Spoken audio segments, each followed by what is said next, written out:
a.m. at 7:30 p.m. HBO.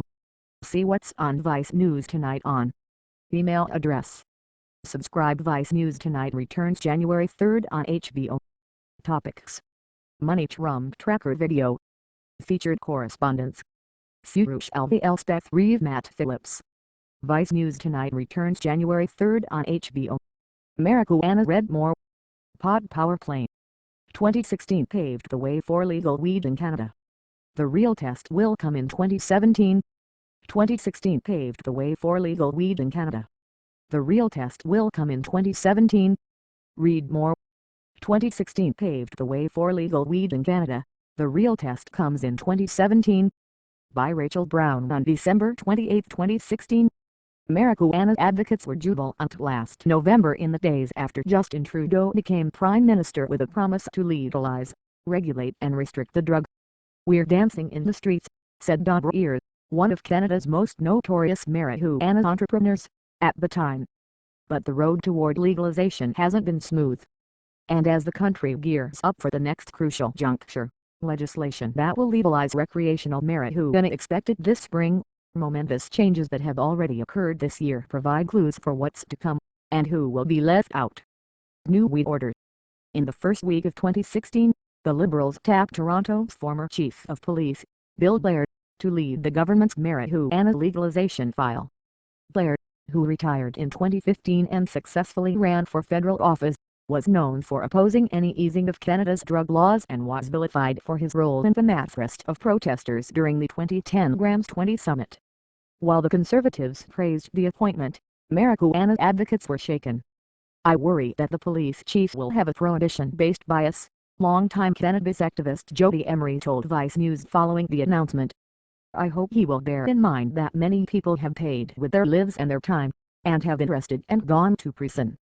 In recent months, Blair has signaled his preference for the big marijuana companies currently in charge of producing and distributing the product for medical use in Canada, and has slammed the illegal dispensaries as reckless and only out to make a fast buck. This doesn't bode well for the future of the shops, which have become the most popular way for Canadians to buy their cannabis, and are largely supplied by patients who grow their own supply and illicitly sell their surpluses.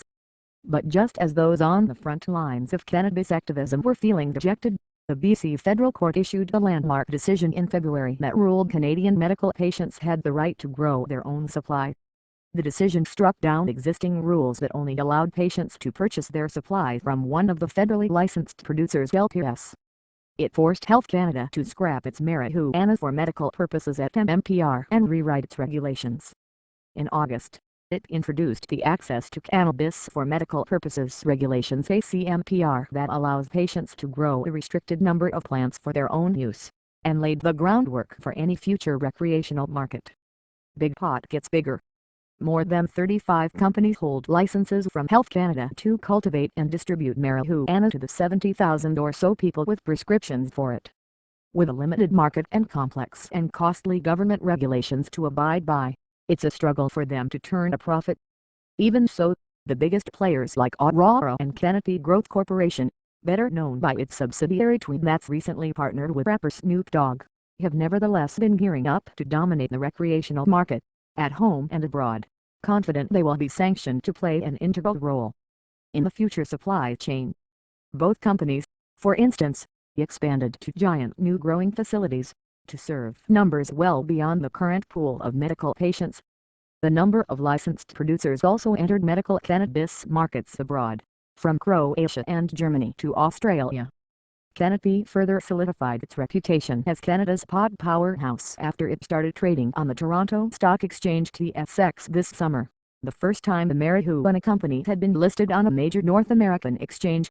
"We have been the outsider until now," the company's CEO Bruce Linton declared at the launch party. Come November, Canopy was crowned the first marijuana unicorn after it was valued at more than $1 billion. A feat fueled by a number of cannabis legalization votes in the U.S. There's now a dozen or so publicly traded Canadian weed companies, the market valuations of which have tripled or quadrupled in a short period of time.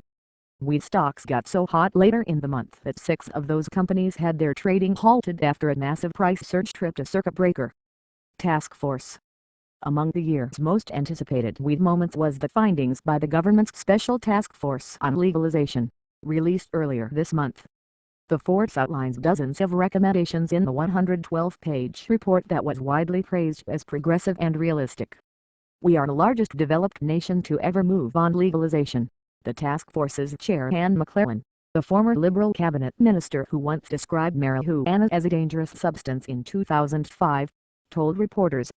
Although it's unclear whether the government will adopt any of the report's recommendations when it tables its proposed legalization law next spring, they provide the clearest indication to date on what any future recreational regime might look like. The recommendations include setting a minimum buying age of 18 years old for recreational weed, allowing recreational users to grow their own, and encouraging provinces to consider distribution through storefronts. While this might seem like good news for the road dispensaries, the task force also urges the government to utilize the existing licensed producers in the recreational market, which inherently excludes illegal growers and sellers. And when it comes to cannabis concentrates like shatter that can contain THC levels higher than 90%, the report calls on the government to impose a harsher tax to deter use, rather than a THC cap. Ongoing crackdown. In spite of the fact that laws around selling marijuana have always banned storefront sales, hundreds of marijuana shops opened up across the country following Trudeau's win. Last week, Canada's so-called Prince of Pot Mark Emery was arrested and charged for the umpteenth time for flouting drug laws, this time for his role in opening 8 illegal marijuana shops in Montreal. He and his wife Jody have long criticized the existing regime of licensed producers, and accuse the government's legalization plans as being overly restrictive and just another form of prohibition.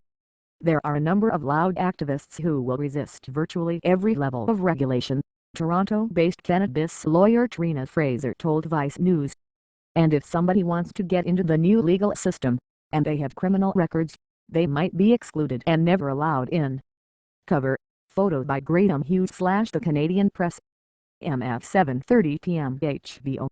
See what's on Vice News tonight on. Email address. Israel read more. Tough talk. John Kerry just gave Israel his harshest possible rebuke at the last possible moment. John Kerry just gave Israel his harshest possible rebuke at the last possible moment. Read more. Civil rights read more. Punished twice.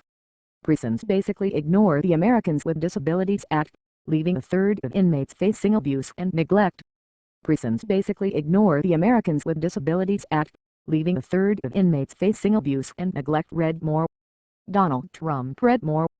Trump is still tweeting about Israel, and now Netanyahu is tweeting back. A running guide to Donald Trump's highly abnormal presidency. Updated 12.28. A running guide to Donald Trump's highly abnormal presidency. Read more. Features. School choice gutted Detroit's public schools. The rest of the country is next. The Islamic State's latest brutal propaganda videos show the organization is failing. One of the most repeated facts about Haiti is a lie. HBO read more. An invisible threat. Iraqi security forces are worried Islamic State fighters are hiding among civilians fleeing conflict. Iraqi security forces are worried Islamic State fighters are hiding among civilians fleeing conflict. Read more. HBO read more. A form of change. Norwegian citizens, including children, can now change their gender by filling out a form. Norwegian citizens, including children, can now change their gender by filling out a form. Read more. Vice News tonight. Half of the world's coffee could be gone by 2050, scientists say. America's first offshore wind farm just started producing energy. How Gina Davis helped build software to detect sexism in Hollywood. Transgender rights read more. Kicked out. The Boy Scouts of America reportedly asked an 8-year-old boy to leave because he was born a girl. The Boy Scouts of America reportedly asked an 8-year-old boy to leave because he was born a girl. Read more. Syria read more. A possible peace. Russia and Turkey may have agreed on a tentative ceasefire plan for Syria. Russia and Turkey may have agreed on a tentative ceasefire plan for Syria. Read more. Japan read more. Deep ties. Japanese Prime Minister seeks to consolidate U.S. relationship with Pearl Harbor visit. Japanese Prime Minister seeks to consolidate U.S. relationship with Pearl Harbor visit. Read more.